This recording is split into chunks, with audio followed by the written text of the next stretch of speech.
welcome to another episode of Cape Rugby TV, and nice to have you along. It is, of course, Wednesday night, 9 o'clock, and it's the time that we bring you the show as usual, as you should know by now. So welcome to our DSTV viewers, and of course our Cape Town TV viewers who have been following us for the last 3 years. We are now in our third season, and I think this is now episode 44 or 45, and at this point in time, it looks like we're going to keep rugby going all the way through the festive season until we start next year with the Varsity Cup, the Community Cup, and of course the Super 15 and the planning for the Vodacom Cup. We've got a fantastic panel this evening, folks, and a gentleman who I haven't seen for a long time, although I've seen him on TV, I haven't seen him in person, and the last time I spoke to him, in fact, was when I had him on my show on Good Hope FM a couple of years back, and we're thrilled to announce the fact that we've got the man himself, Braai, on the show with us. Jan, how are you doing?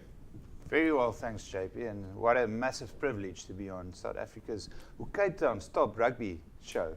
Yeah, it is. Millions of people across the world, of course, tuning in every week on a Wednesday night. It's the middle of the week. It's funny that you mention that because I've been waiting for people to say this. And it's nice because it's an hour-long program, so you basically light your fire just before you tune in, and then your fire is an hour to burn out and form a nice bed of coals, and then at the end of this program you can go and braai. In fact, I've got mine started already. I'm going to go back to that a little bit later. But speaking about people who still need to light their fire, Morgan Newman, you've joined us. Welcome. Yeah, as a Chase, thanks. Yeah, my fire is also quietly going at home. So now it'll be hopefully, and the coals will be nicely simmered by the time I throw the steak and the chops on the braai. Right, and of course our other panel member, who's no surprise, or at least no stranger to Cape Rugby TV and no stranger to Western Province Rugby, and I'm sure he's been lighting the fire in Kenya, Jerome Parvat. Hello, Jerome, welcome back. Hi JP, nice to be back. The fires are always burning in Kenya. Braai owns in Kenya. Ja, braai groot, né? Is it? Yeah. No, I mean not like in shopping malls and stuff. I'm talking about like. No, they I must say they love their braais. Love their braais and they love their beer. It's a real Africa culture, so they love it. They love it. And last week I was in Namibia, but there the people can braai. We'll talk more about braaivleis to Jan in a couple of minutes' time, because we need to explore the connection between rugby and braaivleis, and I think Jan is going to enlighten us about that. And it's so nice to be taking Cape Rugby TV to be a little bit more social now. We're not only talking about logs, results, fixtures and leagues and so on. In fact, we're now bringing a little bit more social, which is in fact what rugby is about. And that's especially what club rugby is about. But nevertheless, some great rugby over the weekend. Those of you that would have watched the All Blacks take on Ireland over the weekend, that was a cracker of a match and was a great rugby pitch. But of course the big one over the weekend was South Africa up against France, and a tough one as it was. But coming up in the show a little bit later tonight, we'll also take a look at the Western Province Sports Council Awards, where Cape Rugby TV was privileged enough to walk away with a couple of esteemed prizes. So that was quite good. And not only that, but the Western Province Rugby Union walked away with a host of prizes from a rugby perspective as well. So we're very proud of the Western Province Rugby side, and a couple of great competitions coming up tonight. Don't forget, Evox Advanced Nutrition is the official sports nutrition supplier to Western Province Rugby and the DHL Stormers, and you'll have a chance to win yourself an Evox hamper and a Amaboka rugby ball coming up a little bit later in the show, together with a Lexar flash drive. The Lexar flash drive is of course used by professional rugby photographers. Let's take a look now at some of those international rugby results from over the weekend. New Zealand, well, they played at Lansdowne Road against Ireland. As I said, 24-22 win for them. It was close. 19-0, they were up at one stage, Ireland was. France, 19-10, loss for them against the mighty South African team at Stade de France. Scotland went down to Australia, 21-15. Italy, well, they went down to Argentina. Well, there's a bit of a close one, 19-14. And Wales beating Tonga, 17 points to 7 at the Millennium Stadium. Morgs, let's open the question there with you. South Africa, France performance. What are your thoughts? Yeah, and obviously it's never going to be an easy game, you know. The French at the start of Francais is always a tough one. So I knew it was going to be a fairly low-scoring game. But yeah, I mean the pitch didn't really play along. But you know, just South Africans showing again why they've won 10 out of the 12 games they've played this year. You know, the loose forwards, you know, played out of their boots again. Francois Lowe again performing, you know, unbelievably. The same with Dwayne Vermeulen and Willem Albert. So. Yeah, great performance all around, and you know, to end the season on a high, they can look forward to next year. Jerome, let's move to you. South Africa playing against France. It was Stade de France. You've played on that field, I think. You've coached and played on that field. What do you make of the condition of the grass? No, it's bad, JP, and I mean most of the fields this time of the year is very bad. And I mean, especially they have to move the scrum every time, and the ref couldn't find a dry patch or patch where grass was stuck. So, I think the Springboks surprised them up front with the pack, which France thought that, and everybody thought they're going to destroy us. So I think there we physically matched them and overpowered them there, and I think that's where the game was won. Jan, let's ask you, when the game opened up, they started off with the national anthem. Were you surprised that Ras Dumisani wasn't during yes, the... a few surprises. First surprise, obviously, that the anthem was sung properly. We've had some truly horrendous renditions of the anthem over the past few years. So luckily the French got that right. I think if we look at the scrums, obviously, this time around Peter de Villiers in our side of the camp, not the ex-Springbok coach, Peter, the front row man, Peter. So I think that was probably the swing vote in the scrums. And then it was absolutely fantastic seeing Buckies in a Springbok jersey. How fantastic to see the big guy. Are you a Buckies Buddha fan? Absolutely. Look, I'm a very proud and passionate Stormers and Western Province fan. I was born in Stellenbosch, so my club is Marties. My school is Paul Roos, and my province is Western Province, and it will always be. However, some players just rise above that provincialism, and I think are not only within South Africa but globally adorned, and Bucky is certainly one of those true legends of the game. So for me it was nice to see him in a Springbok jersey again. I did cycle 202 kilometers on Saturday morning. I did a double century cycle race. So I have to admit, 10 o'clock on Saturday night I was pretty tired. But you, of course, you went to the Festival of Beer on Sunday. That was as well. Sunday. That was Sunday. So you cycled 200 kilometers on the Saturday. Then, of course, you bride, and then you went to the Festival of Beer. But certainly the toughest thing this weekend physically was staying awake during those restarts of the scrums.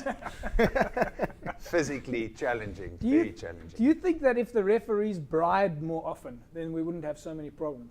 I think so. I'm absolutely a believer in the Tim Noakes high protein, low carb diet. And there's nothing more pure protein, of course, than Evox, but second to that,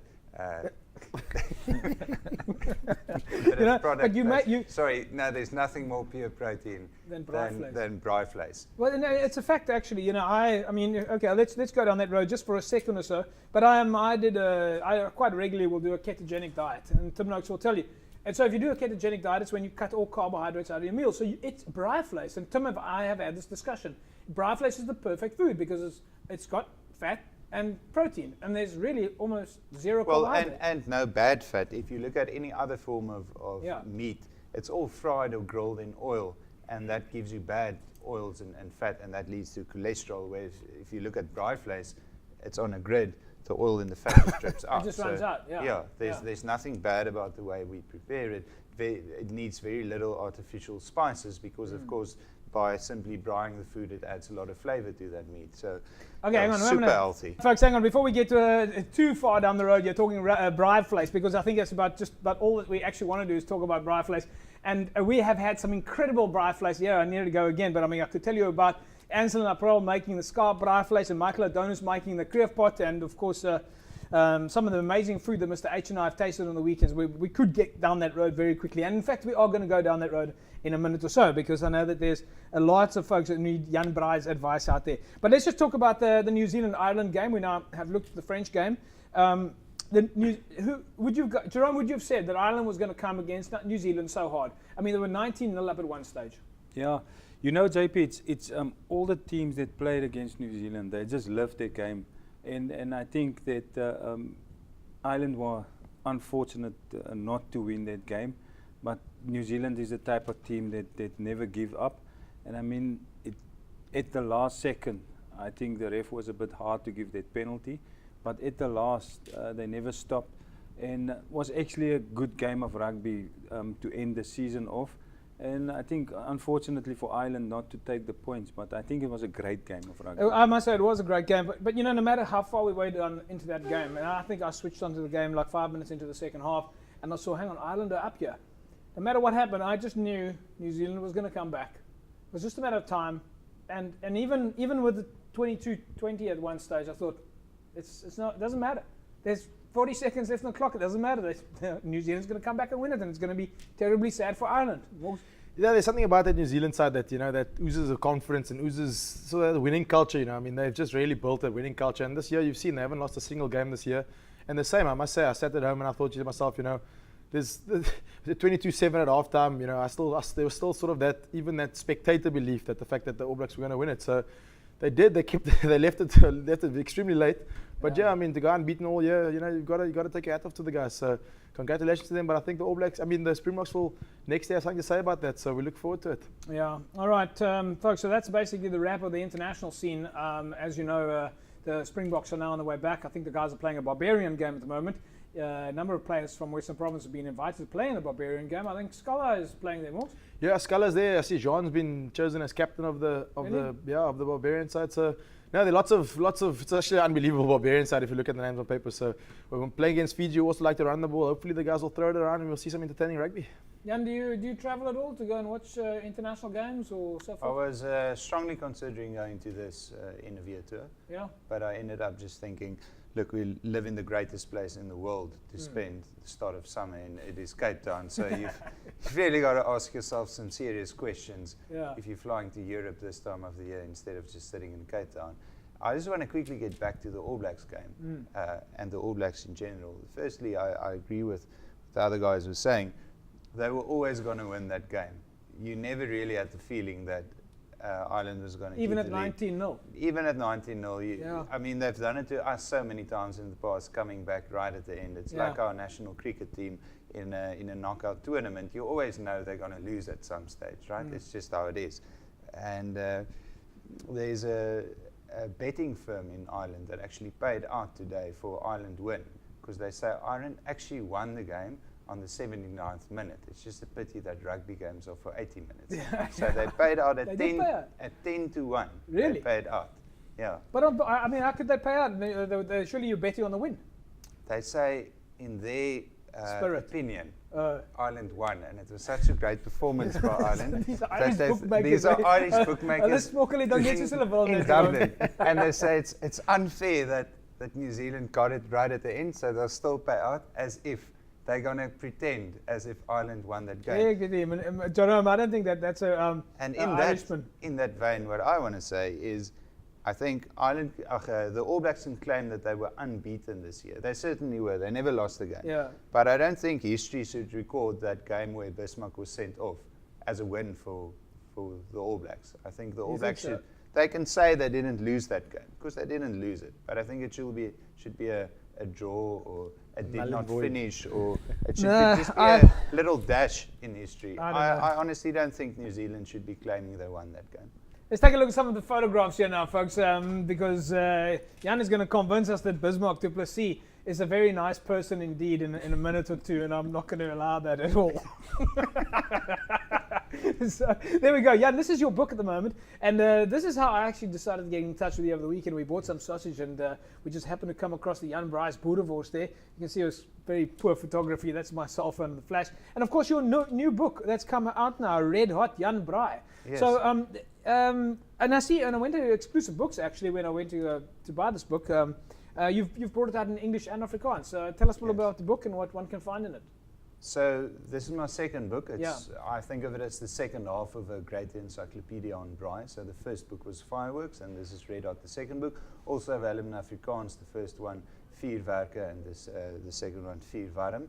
So it really takes you through everything you need to know. The chapters are in terms of types of meat. So there's beef, lamb, chicken, fish, pork, vegetables and breads. And you do like to keep things very basic though. I mean, absolutely. I remember the very first time we met was at a 27 dinner, and you insisted on, people cordon bleuing things and all sorts of stuff, and you brought the conversation back to mense, maak 'n vuur, sit die vleis op die ding en braai, en as jy daarvan hou dan is dit goed genoeg. If you like it, it's good enough. If your guests like it, even better. Yes. I do believe an animal gave its life to give you that meat, so treat it with some respect. Although I'm not a everyday tree hugger, I do chop trees sometimes. Yes. For I've braai heard wood. that, yes.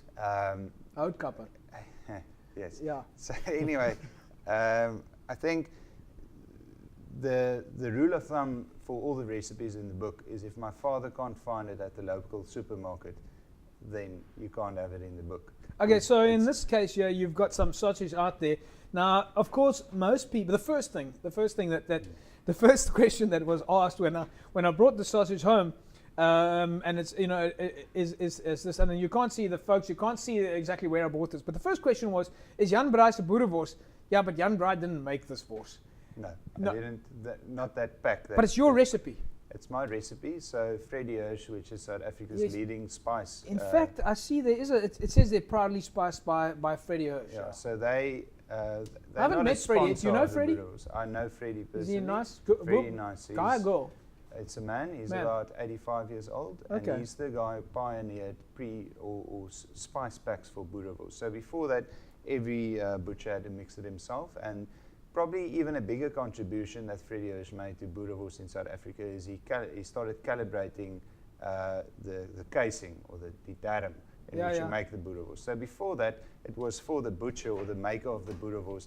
Every piece of boerewors was a gamble. You never knew how thick the boerewors was going to be because of the thickness of the darm. Yeah, they simply didn't know. Yeah. So what Freddie Hirsch saw in America, and that what he then brought to South Africa, is to start to calibrate the casings, so that if you want to make thin wors or medium thickness or thick wors, you can actually know what you're doing today. And Jerome, do you calibrate your wors? No, I normally buy it just as it is, JP. Jerome, jy like nog, ek meen, hoe dikwels as jy met die boys is en julle gaan op toer nou, of ek meen jy's nou so besig met die klub ouetjies op die oomblik wat reg kom vir die Vodacom Cup. Hoe dikwels braai julle? Hoe belangrik is dit om te braai om gees te hê in rugby? Die manne braai gereeld, gewoonlik Saterdag aan as jy terug is, as jy weg is by jou hotel, dan vra jy gewoonlik vir die kok of hulle nie kan braai nie, dan braai hulle gewoonlik Saterdag aan vir die manne by die hotel. Daar is nog 'n request, né? Ja, dit is van die res van die week eet hulle mos maar pasta en hoender en goed om nou vis. So die Saterdag aan is gewoonlik die braai aan, dan kuier die manne 'n bietjie en dan dis maar, en by baie clubs is dit ook so, Saterdag is dit maar gewoonlik maar wanneer braai en dan dis maar wanneer die manne kuier. Mogs, it's the easiest thing to do though. When it's time for a social occasion and you want to just have a get together, you don't have to overthink it. You just say, guys, let's just braai.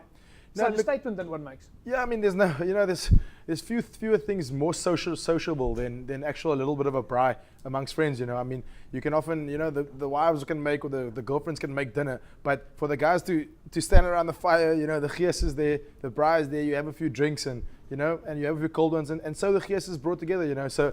No, I must say, I mean, it's easy to do, number one, and it's definitely the most sociable thing I think that there is to do. And you don't have to overthink it. Jan, you never have to overthink the story. I mean, you don't need fancy premises. You can braai, you can have blikheid braai, you can do whatever you want. You can braai in the street, you can braai on the sidewalk, you can braai in a park, you can braai at rugby clubs. I think these are some of the greatest braai spots in the Western Cape, in the world. I've got to ask you though, I mean, we now know that you're dominating, and I mean, Heritage Day and Braai Day, they sort of come together. Same thing. You've made it the same thing. Many people didn't think of it like that until you kind of brought it, you've brought it together in South Africa. And we now think, and you've brought braaiing, even though it's been part of our culture and history for so many years, but you've kind of made a fashion statement out of it. You've brought it to life. It's become a topic of a different nature. It's become what the Gordon Ramsays and the the celebrity chefs of the world have done for normal cooking around the world. You've done this for braaiing in South Africa. How much attention is braaiing getting outside of South Africa? It's quite big. If you look at the New York Times, they've got a list of the greatest days of celebration in the world. National Braai Day is on that list. Really? So I was at the New York Times head office in New York last year to take them some memorabilia, some braai stuff, and a South African flag so that they could celebrate Braai Day on the 24th of September, and they had a braai there. Also earlier this year when Nelson Mandela had that health scare and was in hospital and the world media was camped out in Joburg, I basically fielded phone calls every single day from international media wanting to know, what role will braaiing play in keeping this nation together if it is on the brink of falling apart. Do people sort of see you as a I mean, you're mentioning something interesting here. Do people sort of see you as a spokesperson for South Africa now from almost a social point of view?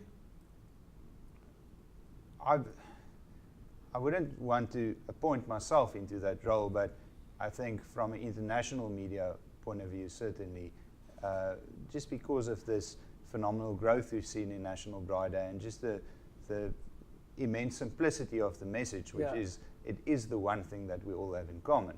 So certainly our country has a very rich and diverse heritage, but we all like to braai, everybody in this country, and it's also the great equalizer. Of course, in South Africa we have a massive problem with income disparity, but the one thing, no matter how poor or wealthy you are, everybody likes to light a wood fire, and it's considered the ultimate statement of class is to braai with a wood fire. So poor people and wealthy people, everybody braais with wood. I think that's absolutely fantastic. Yeah, no, that is the great equalizer. Brings everybody. But folks, Jan has been appointed. If you're not aware of it, Jan has been appointed as one of the official spokespeople for South Africa in terms of the voice of society. So if you're not really sure, if you're internationally, if you're watching us internationally like now, and you want to know sort of what the pulse of South Africa is, what the society in South Africa is, feel free to get hold of Jan and phone him anytime, day or night, and he'll be happy to tell you what people are thinking. Or send me a message on Twitter at Jan Braai. I think that's maybe better than a phone call. The website braai.com, but Twitter is probably the best way. And then on Facebook it's Jan Braai, and on Twitter at Jan Braai. And there, folks, you can of course see it on the screen right now, or you would have seen it on the screen a couple of seconds ago. Jan Braai, at Jan Braai it is. Let's take an ad break, and when we come back we'll speak to Jan, and of course we won't forget about Morgan and Jerome, and we'll find out a little bit more about what's happening in the rest of the world of rugby. Don't forget Varsity 7's coming up 29th of November through to the 3rd of December at Camps Bay, where it's varsity volleyball and varsity 7s. It's going to be very exciting. Make sure you get down there. We'll be back after the break. Welcome back, everybody, Cape Rugby TV. Of course, it is Wednesday night, and you can find us on Facebook if you haven't found us already on www.facebook.com/Cape Rugby TV. All right, so a lot of action, of course, coming up still in the world of rugby. We've got some award ceremonies still taking place, and not to mention the fact that there's Sevens rugby coming up in George. We've got Sevens rugby coming up in PE, so lots of action. Award ceremonies, the one at least I know of over the weekend is Violets, of course, celebrating their awards evening this coming Friday. And on Wednesday night, at least tonight, we can expect the coaches getting together at the HPC, and then, of course, on the weekend again. Jerome, you've got a number of coaches from the the top 15 or the top 30 coming to the High Performance Center, and they're having a chat with Peter de Villiers, and then over to the Institute over the weekend. Yeah, the guys are basically tonight, they're busy with Peter de Villiers at the Sports Science Center in Newlands. Peter is having a talk about his philosophy about the game, and just say his thoughts of what coaches can expect in the future about coaching and the new laws of the game. So he's going to have a chat to the coaches, and then from Friday till Sunday we've got 30 coaches at Stellenbosch at our High Performance Center there, the Institute, staying there. And then all the coaching staff of Western Province. Which coaches can attend? The Super A and Super B coaches, and there's some of the school coaches, the Craven Week coaches are also. I'm going to interrupt you quickly because I think you're probably going to lead into it. In your absence while you were over in Kenya, with the Kenyan side, we had Stefan de Tooy and Greg Hechter on the show, who were talking a lot about passing on information that they know in your level, from the Stormers and Province level down to the coaches. Is this part of what? That's definitely what this weekend is about. So the coaches go into the new season with the new ideas, and there's a couple of new laws and things like that, and how they see it. Like Alistair is gonna do a thing about the performance of the Stormers this year in the a world-class rugby player. What does a world-class rugby player look like? And Stefan is going to do a conditioning thing, and Matt Proudfoot is going to do breakdown, and Robbie Fleck is going to do attack. Greg Hector is doing kicking. Davi Snyman and Nazim is also doing attack play skills. So you basically got the whole spread of information. Dobson is doing a thing on. It's funny how we're on the show now. We call everybody by their surname. We're not even mentioning the first names anymore. It's Fleck and Hechter and Betue and Dobson. Morgs. We're obviously talking about John Dobson, who's had a fantastic season. No, these guys. I mean, they've all come onto the show, and they spread a little bit of their knowledge, and now all the coaches can go there and get all the knowledge that these guys have. Obviously. Having coached at the highest level, all these guys can sort of to learn from them. So yeah. I mean, this, All right, talking about players at the highest level, let's take a switch here. Let's take a look here at a picture we managed to dig up, and I'm pretty sure that this was at a book launch because I saw it on Twitter. Brian Abana and Jan Braai. Jan, this am I right? This was when you launched your book, is it? That was in Johannesburg at Monte Casino earlier this year. Because I remember Brian was down. You still tweeted that Brian had flown down out of France. Yes. To come. What actually happened is the Sansa was so kind to organise the Springbok, was it the New Zealand or the All Black game in Joburg that weekend? Well, if it was a New Zealand or All Black game, it probably would have been the same team. Sorry, Australia. Yeah, okay. I think it was the Australia test, eh? I can't. Jerome will know. Jerome, I mean, we do so many fixtures. What was it? Who? That was a New Zealand test. New Zealand test. Okay, yeah. That's right. Yeah, Australia was obviously, yeah. So it was the New Zealand test, and then they scheduled it in because Joburg it could also have been the Australia or the Wallabies, one of those two as well. Yeah, sure. Yeah. I get it. So anyway, Brian was obviously contracted to play in France at the time, and the only way he could get back to South Africa was if there was a test match, and he got drafted into the Springbok squad. So kindly they then organised that test that weekend in Joburg so Brian could attend my book launch. So he flew out to South Africa for the book launch, also played for the Springboks that Saturday. Do the nations quite often move the fixtures according to like where you're having the braai?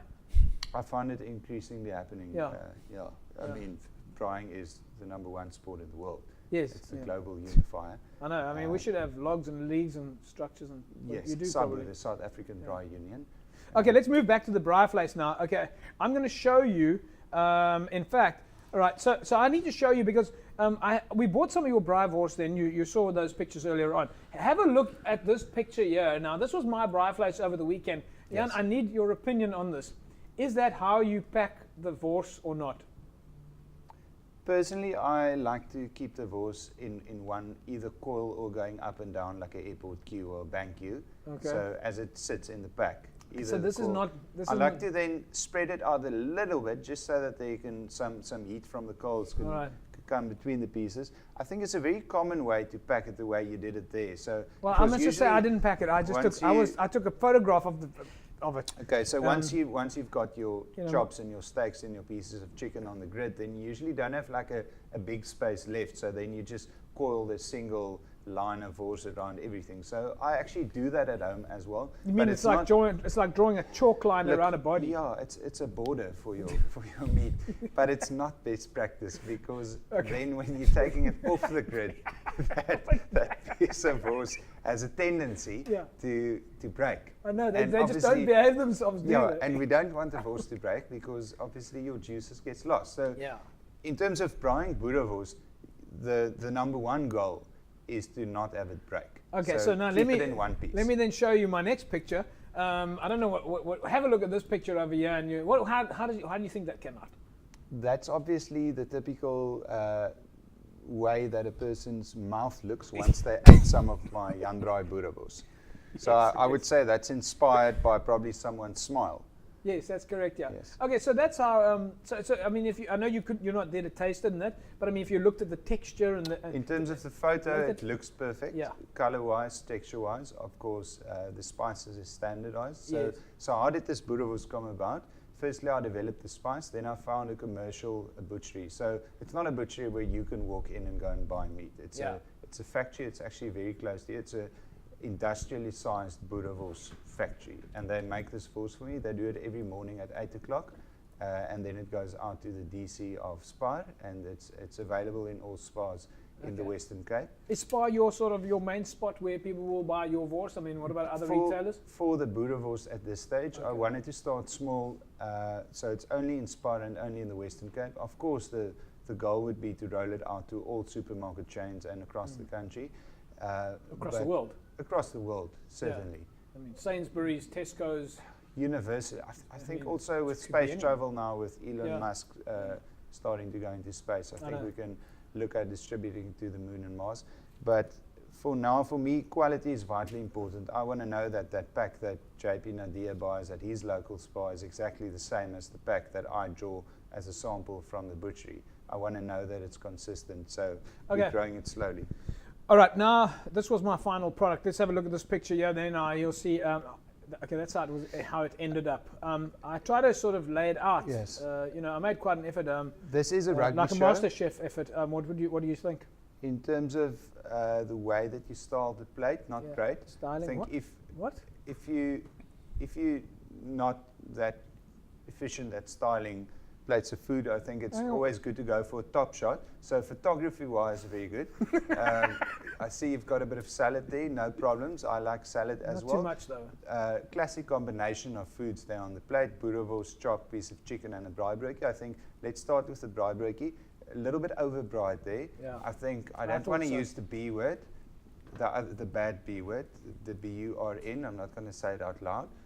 So let's not say that. Let's just say maybe the bread is ever so slightly over caramelized. So the way that you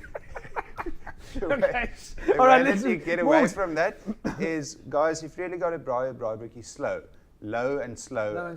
Not low heat, not low in terms of height above the coals. So best ways to do that, either wait until the end of the braai when the coals have relaxed, but an even better way, and this can truly revolutionize the way South Africans do their braai broodjies, you need two grids, a meat grid and a braai broodjie grid.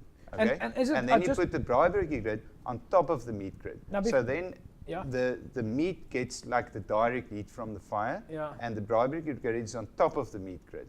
And the meat it's almost like sunblock for the braai broodjie. So the braai broodjie, it's still warm in that area. Cheese and everything can melt inside of it. It's like a slow cook. Exactly, but it doesn't burn, and then everything is ready at the same time. That's so fantastic. I think that's for braai broodjies. And the aromas from the hang wors can flavor the get a bit of flavor. It's fantastic. Flavor the broodjie. Yes.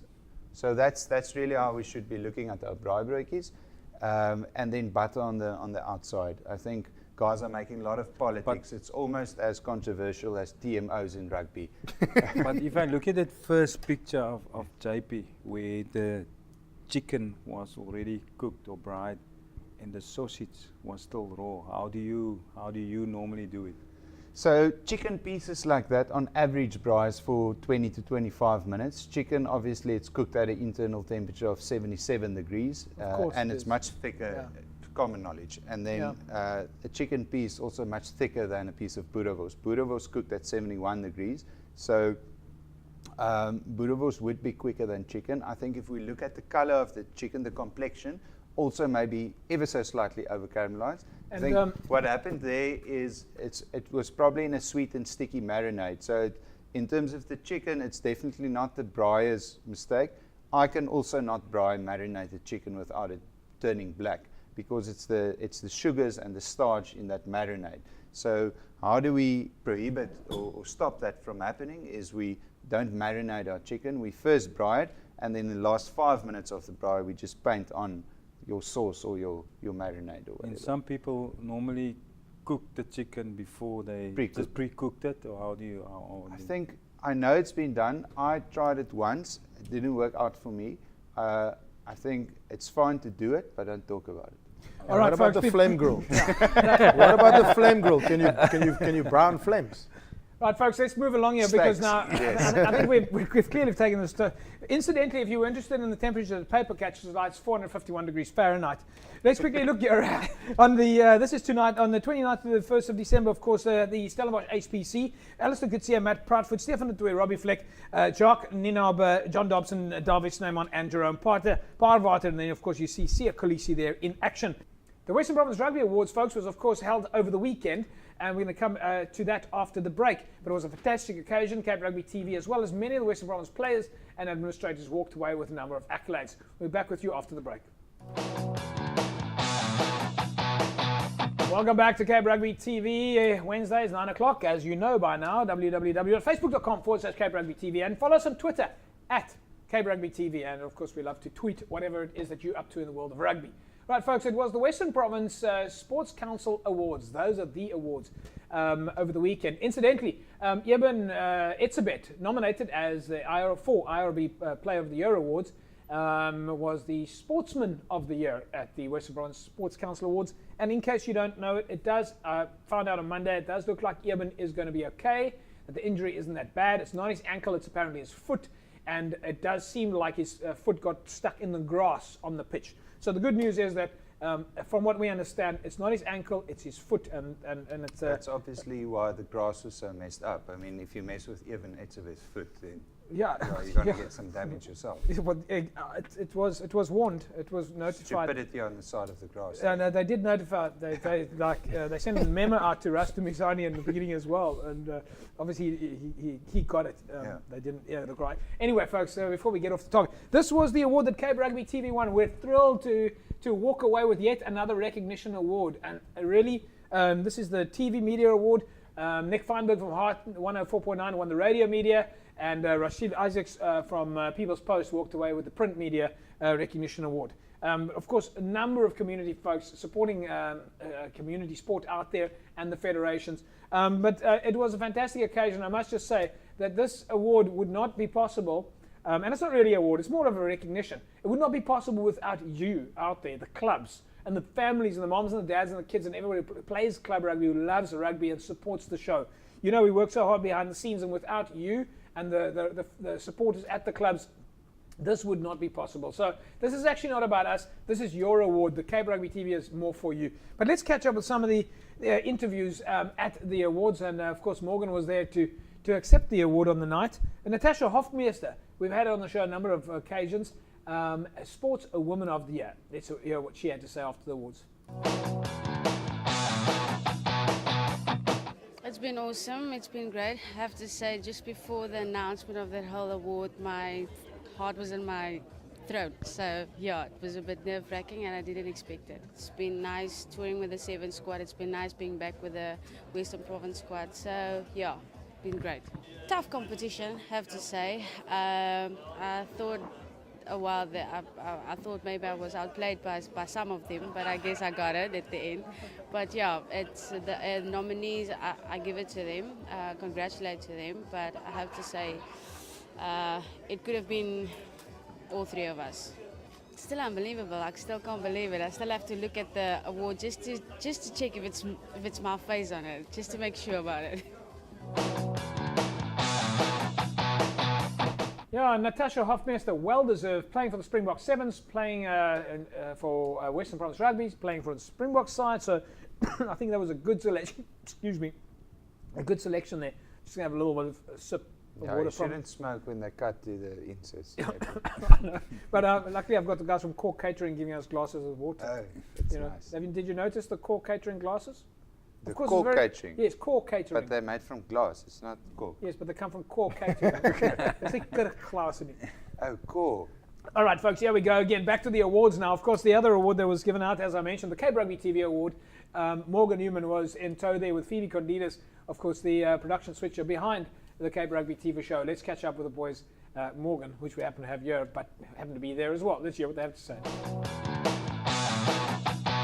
Yeah, no, it was awesome. It's great, to receive an accolade like we have. Obviously the media very seldom get recognised, and it's nice that Cape Rugby TV has been recognised on a sort of Western Cape level. Look, I mean, the show's been in its 3rd season now, and obviously things are getting bigger and better every year. So we look forward to another exciting season next year. Obviously, with the move to DSTV, things have now, things change up a little bit, and obviously our viewership, we're hoping our viewership will grow, and we on social media, obviously that's also been growing. I mean, we've got tweets and we're Facebooking now from guys from all around the country and all over the world. So, things are exciting, and I look forward to where Cape Rugby is going. Obviously, it's been an amazing season. Western Province doing so well. It obviously, just bodes well for the show. And being so close to the show now, and being able to bring the celebrities and all the the fans and that kind of thing closer to the players. And obviously you got to thank people like the Western Cape Sports Council. You got to thank the Western Cape government, for backing us and really standing by Cape Rugby TV. I mean, it's now become the flagship show, and hopefully we can the show can other federations can tag along and hopefully do the same thing for their federation. All right, folks, Morgan Newman, of course, there. I'm not going to speak to him now because obviously you know that he's obviously on the show right now, and obviously we need to speak to the president of Western Province Rugby, who obviously walked away with the Lifetime Achiever of the Year award. A number of lifetime achievers on the night. Of course, Mr. H, our regular, the godfather of club rugby, also walked away with a Lifetime Achiever recognition. But the president of Western Province Rugby, Mr. Thela Wakefield, let's catch up with him.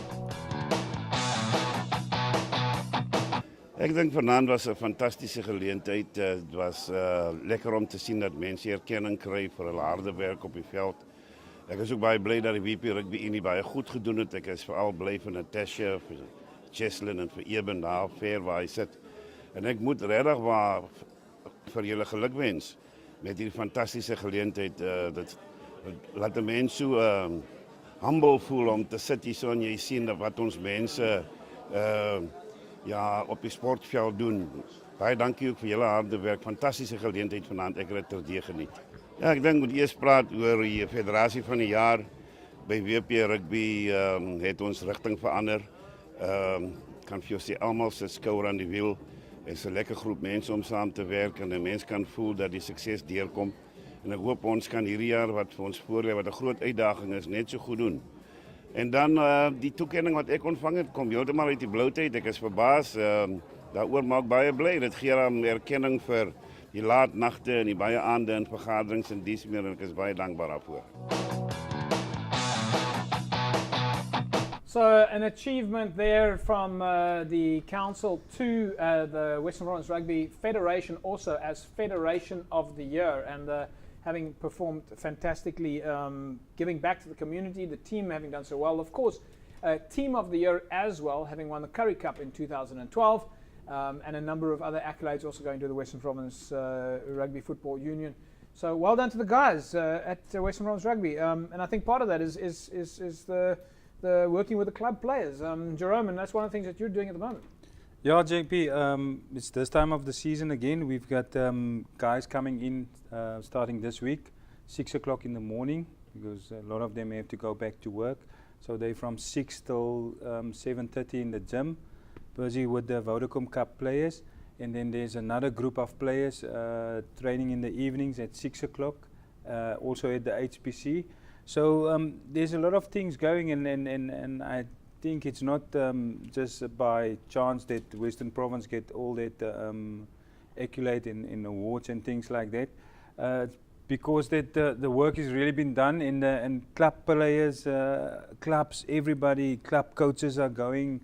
Also this time of the year, still busy with club coaches and players and things like that. So it doesn't stop. That's one of the reasons why we've decided to make sure that the show carries on. Even though we're not talking about logs, results, and fixtures, we can have a rugby conversation. We can sit around the. That's one of the reasons why we've got Jan here today.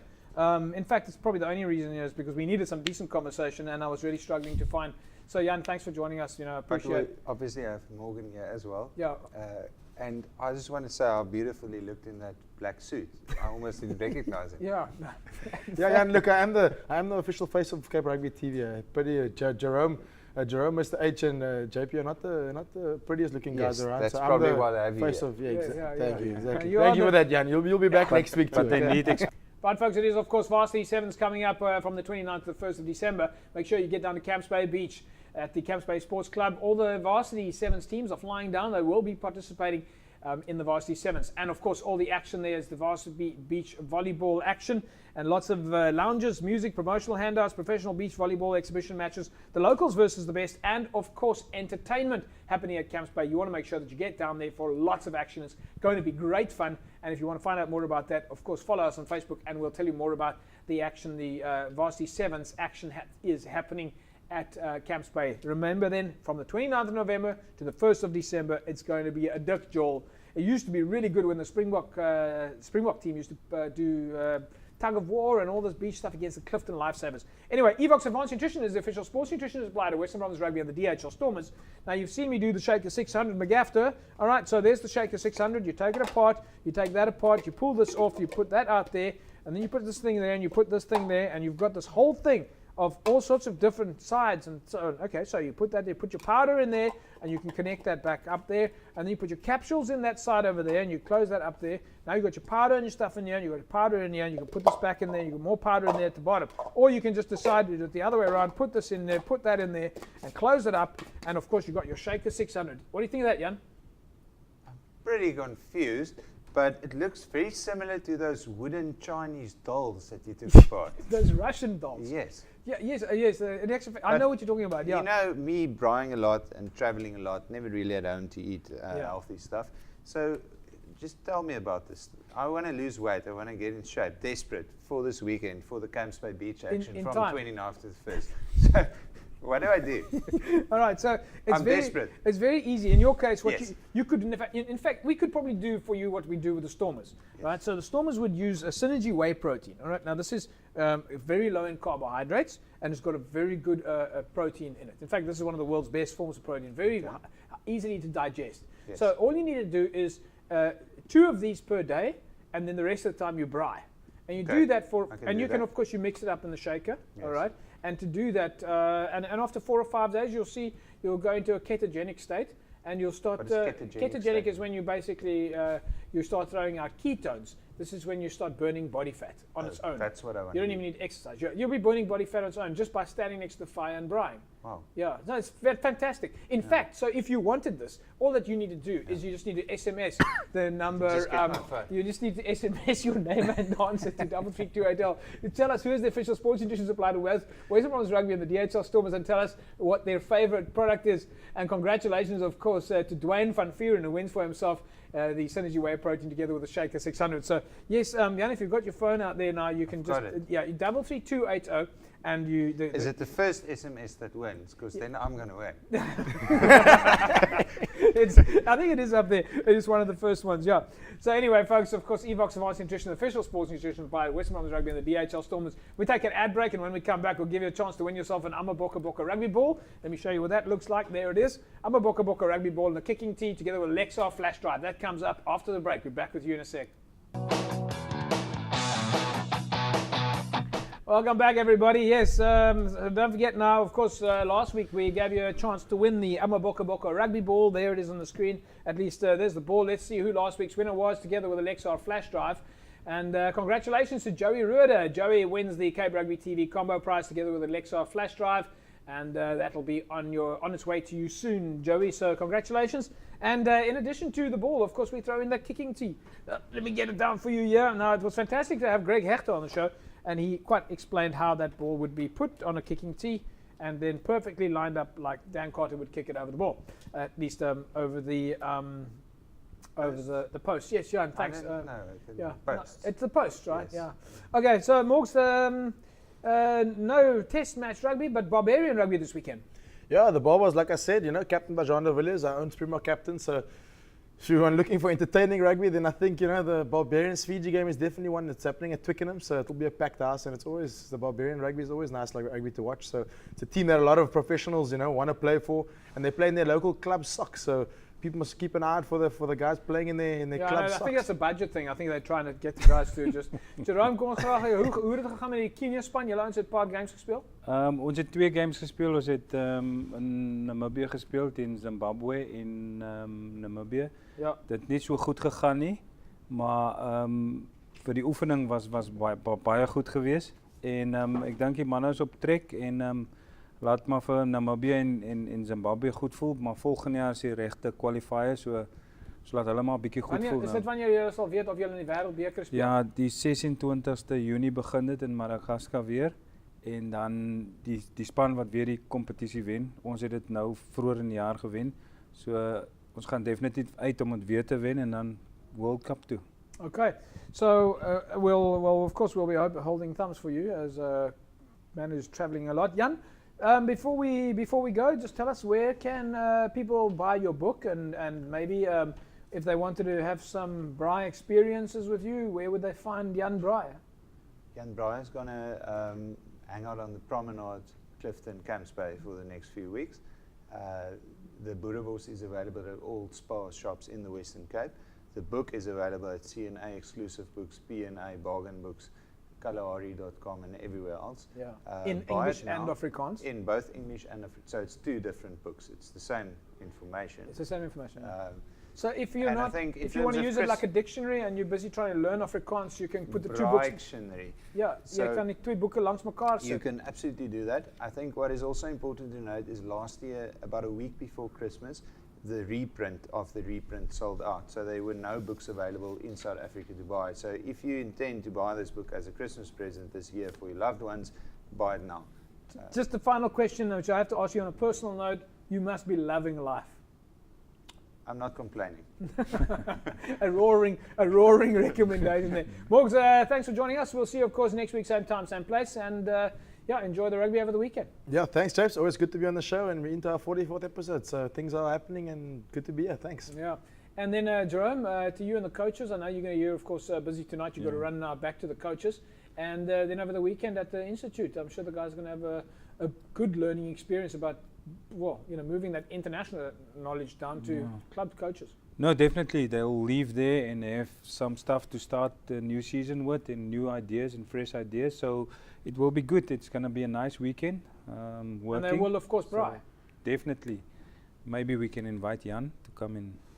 But, they are in Stellenbosch, and Stellenbosch is, of course, the hometown of Jan Braai, which many people won't know. And, of course, he went to Port Rust, which I think currently holds the record for the most Springboks. I think we're Braai Friday evening. Well, Braai Vrydag. All right. Jan, thank you very much for joining us. It's been great having you on the show, and we look forward to having you again. Maybe Thanks, when we Jake. Braai. It was a privilege being here, and what I'm even more interested in than braaiing at the studio is maybe attending some club rugby matches next year. Well, I tell you something. Next to the field. I tell you something. We've got some monster games in the club rugby space, which people quite often underestimate. Clubs of numbers of 5, 6, 7,000 coming to club games, and braaiing on the side of the field is a big part of what club rugby is about. Exactly. And I tell you something. With some of the games that we go to, when they know the Cape Rugby TV is coming, they will be absolutely thrilled if you were to be there with us. Yeah. And then maybe as a final thought, I think Cheslin, he doesn't really have a proper nickname in the press yet, does he? No. We were calling him the darling of Newlands for a while. They sort of took over from No. Brayton, but it's not really. No. I'm thinking if we should call him the racing snook. The racing snook. Because he's fast, like a racing snook. Yeah, all right. Well, we can work on that. And it's a really, if you think in terms of braaiing in the Western Cape, snook is right up there. All It's right. just a massive privilege. Jan, thank you, man. It was great having you here. All right, there you go, folks. If you think that Cheslin Colby's new nickname should be the Racing Snook, then let us know here on Facebook. You can see on the bottom of your screen right now, www.facebook.com/Cape Rugby TV. Remember, as of next week, we will be having the Cape Rugby, at least the Cape Town TV telethon. That starts on Thursday next week, where we'll have tons of celebrities. We'll have tons of rugby superstars and Western Province superstars supporting the process. So make sure that you support the Cape Town TV telethon. It's going to be very exciting. We'll see you guys next week, same time, same place. Have a great rugby weekend. Bye-bye.